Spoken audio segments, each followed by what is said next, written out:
Señores, esta es la situación que está pasando aquí en el aeropuerto. Miren cómo están los vehículos estacionados, simplemente porque los taxistas tienen su monopolio aquí en el aeropuerto. Y miren cómo que está esto aquí complicado. Miren esto, señores, miren. Vía pública, miren esto. Miren esto. Este episodio, miren, señores. Miren la vía pública, miren cómo está la vía pública de Punta Cana, miren. Vía pública de Punta Cana, señores. Miren cómo está esto, congestionado por una sola persona. Carretera Aeropuerto Punta Cana. Así está esto, señores.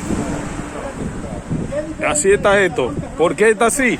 Porque los taxistas quieren gobernar en la vía pública de aquí de Punta Cana.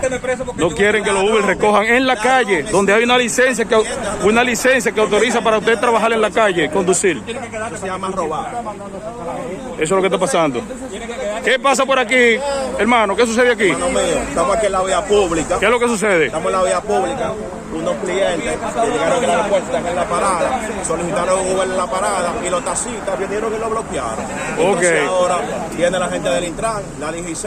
El que bloqueó, mire, ella mismo está aquí, se fue de que sabía que venía el Intran. Ok, no hay problema.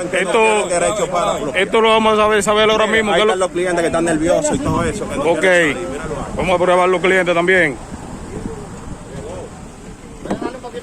Señor, ¿cómo está? Debería estar mejor. ¿Qué le sucede a usted, señor? Estoy detenido hace una hora.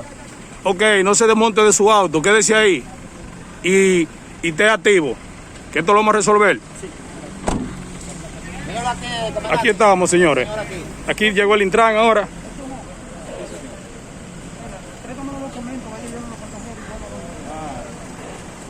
Hermano, oye, no entreguen ningún documento. Ningún documento. Estaba en una vía pública, usted no ha cometido ninguna infracción. Ninguna, hasta el momento. Está en la vía pública, carretera.